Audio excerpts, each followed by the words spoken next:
when we can arrive at a place where not only do we have our issues addressed, but that we have enforceability that will make it real for America's families and farmers, then we can go down that path.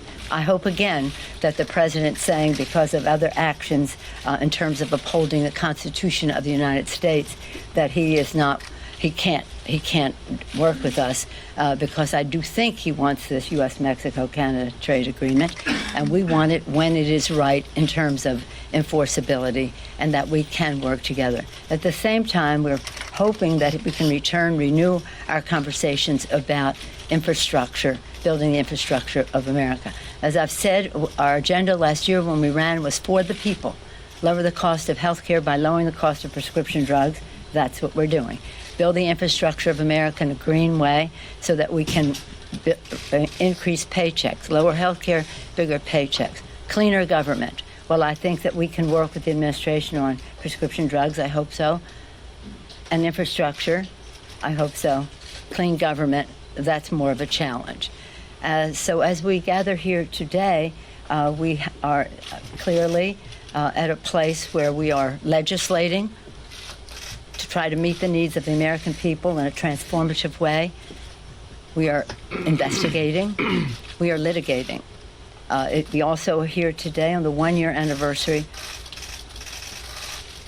of the Khashoggi, since Khashoggi was killed. It's such a very sad thing. And at the same time, you see the administration schmoozing with the very people who perhaps orchestrated that. Again, it's yesterday the Chinese observed their 70th anniversary. At the same time, the president was very positive about that. Well, observing their anniversary is one thing, praising them for it is another when they have serious repression going on right now in China, whether it's undermining the culture, language, and religion of Tibet, whether it's the placing in education camps, 1, 2, or 3, depending on the cause, but at least 1 million Uyghurs, and whether it's the suppression of democracy in Hong Kong and just the violation of human rights throughout China. It's the same fight we've been having for years. For what does it profit a man or a country if he gains the whole world and suffers the loss of his soul? But we seem to be able to ignore the shout-out from our soul on respecting the dignity and worth of every person. So I know many of you are here. Some of you are regulars. Many of you are not. And I said to Mr. Schiff, maybe you should come to all of our meetings. We might get some coverage for what we're trying to do for the American people. But we are very proud of the work of our chairman of the Intelligence Committee. We take this to be a very sad time for the American people, for our country. Impeaching a president or having the investigation to impeach a president is not anything to be joyful about. I don't know that anybody's joyful, but it is a sad time. And as you've heard me say over and over again, in the dark days of the revolution, Thomas Paine said, the times have found us. We think the times have found us now. Not that we place ourselves in a category of greatness of our founders, but we do place ourselves in a time of urgency on the threat to the Constitution, a system of checks and balances that is being made. They fought for our independence. They declared independence. They fought and won. They established a democracy. Thank God they made the Constitution amendable so it could always ever be expanding freedom. And we see the actions of this president being an assault on the Constitution. Once we had his even admission to that, we had no choice but to go forward. It's hard. We want to weigh the equities. We want to be fair as we go forward. And we couldn't be better served than by the leadership of our chairman of the Intelligence Committee, Adam Schiff, and my honor to present him to you now. Thank you, Madam Speaker, and thank you for leading the entire House of Representatives through this very fraught time in the history of the Congress, indeed the history of the country. I also want to express my own condolence once again to the family of Jamal Khashoggi. who bravely sought to advocate for free expression in Saudi Arabia, and it cost him his life. We are deeply in his debt, and we are determined to bring about justice for those who were responsible for that heinous murder. It's also an appropriate time to recognize the danger facing journalists all over the world. In terms of the issues that we've been focused on this week, I want to give you a brief update of what has transpired really just within the last week. Last Thursday, the Intelligence Committee held an open hearing with the Acting Director of National Intelligence. The following day, Chairman Engel issued a subpoena to the State Department in close consultation with myself and Chairman Cummings. We are deeply concerned about Secretary Pompeo's effort now to potentially interfere with witnesses whose testimony is needed before our committee, many of whom are mentioned in the whistleblower complaint. And we want to make it abundantly clear that any effort by the Secretary, by the President, or anyone else to interfere with the Congress's ability to call before it relevant witnesses will be considered as evidence of obstruction of the lawful functions of Congress. And more than that, will allow an adverse inference to be drawn as to the underlying facts. That if they are going to prevent witnesses from coming forward to testify on the allegations in the whistleblower complaint, that will create an adverse inference that those allegations are in fact correct. On Monday, I issued a subpoena to Rudy Giuliani, again in consultation with Chairman Cummings and Engel. We expect Mr. Giuliani to comply with the legal process we are using. He is obviously a key figure in all of this by his own admission, as well as by the allegations in the whistleblower complaint. Today, and just within the last half hour, Chairman Cummings noticed a subpoena that will go out later this week or next week, after the notice period has expired, that committee intends to subpoena documents that the White House has been withholding from Congress. We are obviously coordinating very closely with Chairman Cummings on that. On Thursday, Ambassador Volker is scheduled to appear before our committee. And on Friday, the Inspector General of the IC, Mr. Atkinson, will appear before the committee and testify as well. The last time that the Inspector General testified, we did not have the complaint. We now do. And we certainly intend to ask the Director about the efforts that were made to corroborate that complaint, which we now know the Inspector General found both credible and urgent. Next week, we have also scheduled a deposition or interview with the former U.S. Ambassador Yovanovitch to Ukraine, and we are in discussion with other State Department witnesses to secure their depositions. So we've been very busy, as you can tell, this week. We're going to be very busy again next week. We are proceeding deliberately, but at the same time, we feel a real sense of urgency here that this work needs to get done, and it needs to get done in a responsible period of time. Thank you. Thank you. Just one moment, please. I'll decide who asks the question. Do we have any questions first on the work to meet the needs of the American people in terms of USMCA and the HR 3 on that subject? How do you envision working with the president on these key democratic agenda items, lowering prescription drug costs, ensuring tougher gun safety measures, as you're actively considering whether to remove? But they have nothing to do with each other. We have a responsibility to uphold our oath of office, to support and defend the Constitution of the United States. We also have a responsibility to get the job done for the American people.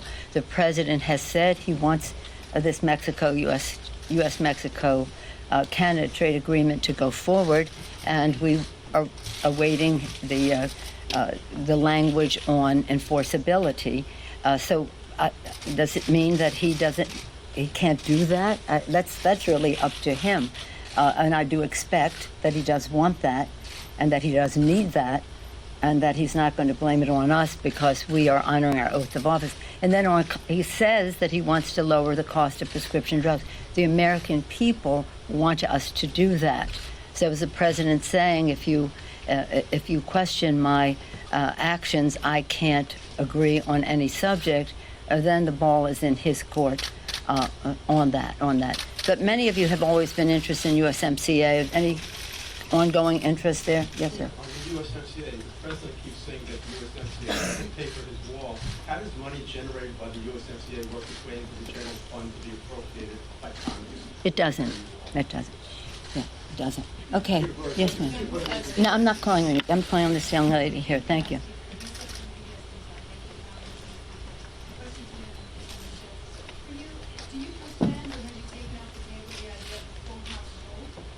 I'm first, excuse me, dear. I'm first doing HR 3.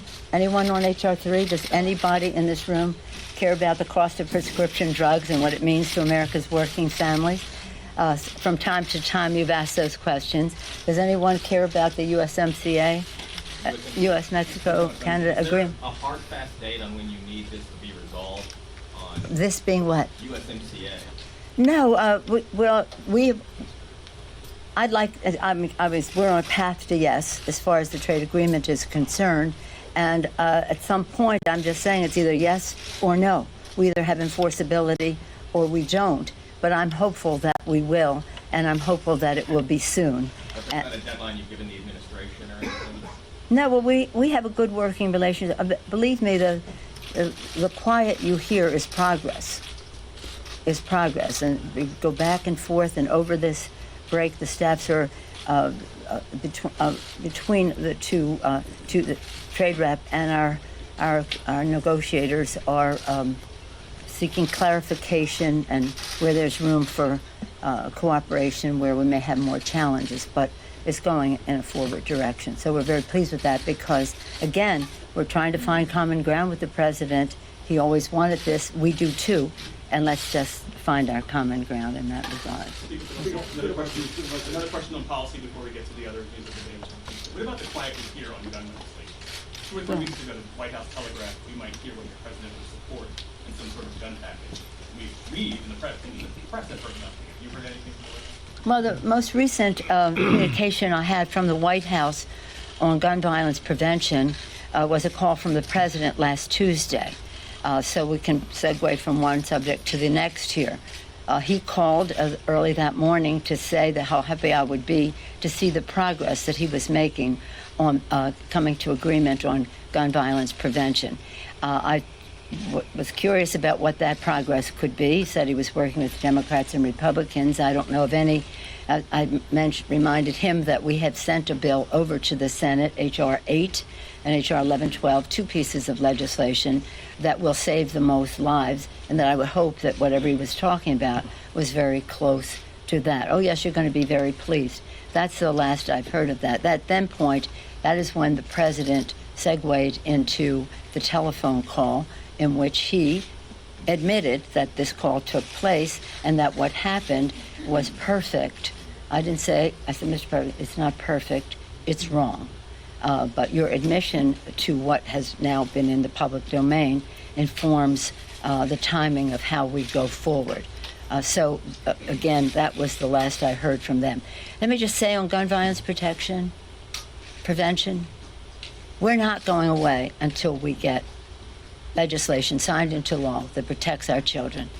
I said to the president on another occasion, on the 200th day of the Chuck Schumer and I called the president on that. That was a couple of Sundays ago. I think the 15th of September, maybe 2.5 weeks ago. That was the 200th day since we sent over H.R. 8. And I said to the president, I pray for you and the safety of you and your family. And I hope that pray that God will give you an illumination, an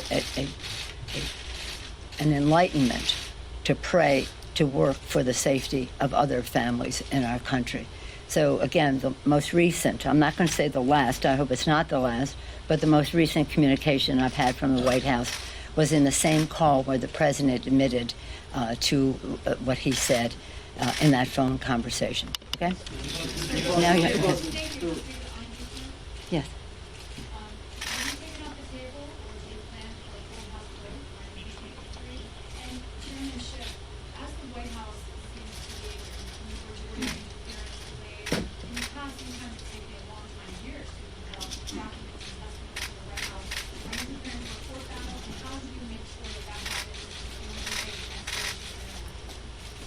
First of all, there's no requirement that there be a floor vote. That's not anything that is excluded. And by the way, there's some Republicans that are very nervous about our bringing that vote to the floor. To say that we are concerned that the White House will attempt to stonewall our investigation, much as they have stonewalled other committees in the past. It's why I say the White House needs to understand that any action like that, that forces us to litigate or have to consider litigation, will be considered further evidence of obstruction of justice. And of course, that was an article of impeachment against Nixon, the obstruction of the lawful functions of Congress, that is. We will also draw the inference, though, as appropriate, that they are trying to conceal facts that would corroborate the allegations in the whistleblower complaint. So we'll have to decide whether to litigate or how to litigate. We're not fooling around here, though. We don't want this to drag on months and months and months, which appears to be the administration's strategy. So they just need to know that even as they try to undermine our ability to find the facts around the president's effort to coerce a foreign leader to create dirt that he can use against a political opponent, that they will be strengthening the case on obstruction if they behave that way. Madam Speaker, thank you very much. I would like to ask Madam Speaker and also Chairman this as well. The President wants to interview the whistleblower. He said that he has the right to meet his accuser. Your response, both of you, please. The whistleblower has the right on the statute to remain anonymous, and we will do everything in our power to make sure that that whistleblower is protected, that whistleblower's preferences in terms of their anonymity are respected. And let's not make any mistake here. The president wants to make this all about the whistleblower and suggest people that come forward with evidence of his wrongdoing are somehow treasonous and should be treated as traitors and spies. This is a blatant effort to intimidate witnesses. It's an incitement to violence. And I would hope, and we're starting to see members of both parties speaking out against attacking this whistleblower or others that have pertinent information. So the other thing I wanted to underscore, though, is what the whistleblower has set out that is within our power to this date to confirm, we see confirmed in that call record. The president can attack the whistleblower rhetorically all the president wants.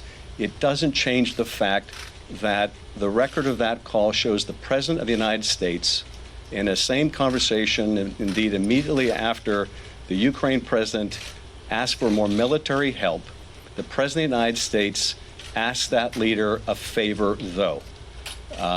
And no attack on the whistleblower or anyone else is going to change those underlying facts. On the subject of the whistleblower, I said to the president on that call, you've come into my wheelhouse. 25 years on Intelligence Committee as a member, as ranking member, as Mr. Schiff was before he became the chairman when we got the majority. So I was part of the Gang of Four before I was even in the leadership as a Gang of Eight.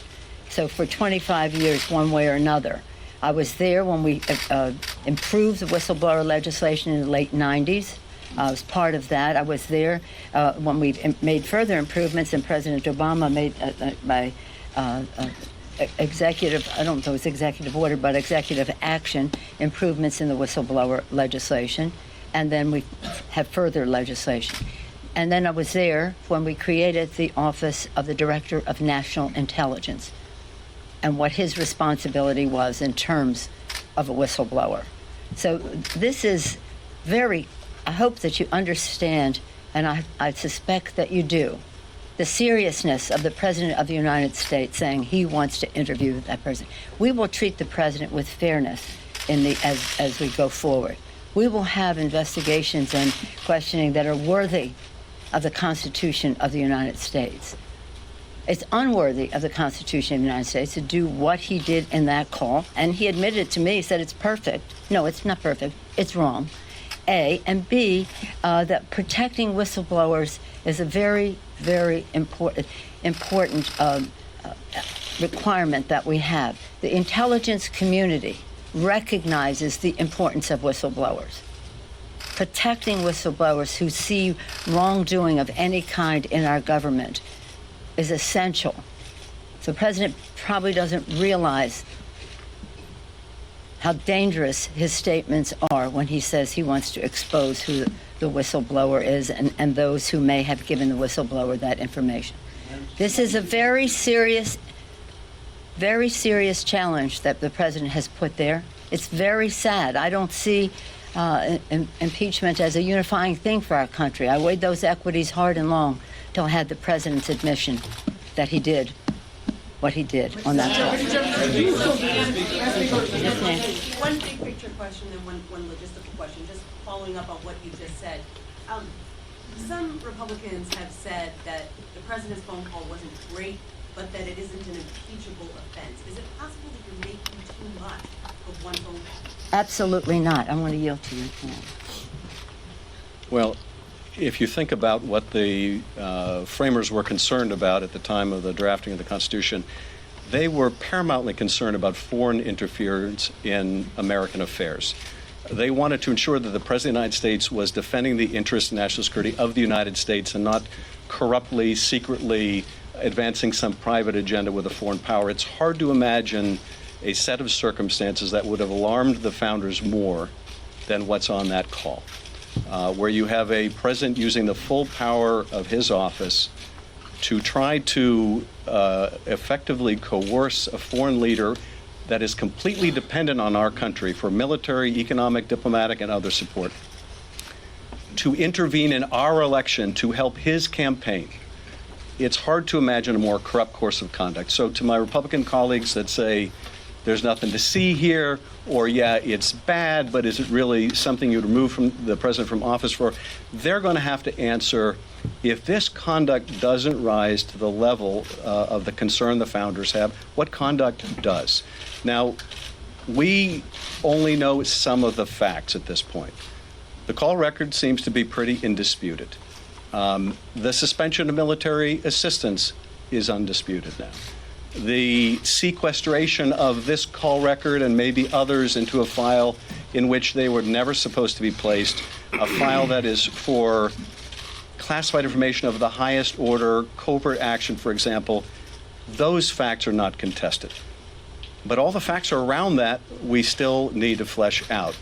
What was the State Department's role? What was the Secretary's role? What was the role of the Attorney General? There's a great more that we need to know to understand the full depth of the president's misconduct. And maybe when that comes out, it will persuade some of those Republicans to recognize the gravity of the situation. But I think we have to be realistic here. There seems to be no floor below which this president can drop that some of the GOP members, and maybe even many of the GOP members, would not be willing to endorse, look away from, avoid comment on, let alone rise to condemn as incompatible with the duties of his office. Make no mistake, in that telephone call, the president undermined our national security because of his what he had done a few days earlier. So the president said, well, I didn't say that in the call. No, the sequencing of it. You have to look at the sequence. A few days before, the president withdrew that. Now, why? Why would that just come from the president? There was no, as far as we know, and we'll find out if there is, any National Security Council justification for the president withdrawing assistance that had been passed by the Congress of the United States in a bipartisan way. And then the president, just on his own, decided he was going to use it as leverage. So using that as leverage, we have supported that military assistance in the interest of our national security, undermining our national security, undermining his oath of office to protect and defend the Constitution because he was overthrowing an act of Congress just on his own, undermining the integrity of our elections. And that's what means something to people in their lives. They have to know that their vote counts and that it will be counted as cast.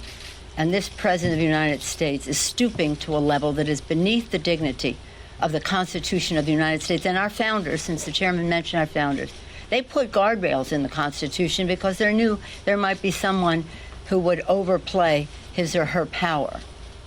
They never thought that we would have a president who would kick those guardrails over and disregard the Constitution and say, Article 2 says that I can do whatever I feel like. So this is sad. We have to be prayerful.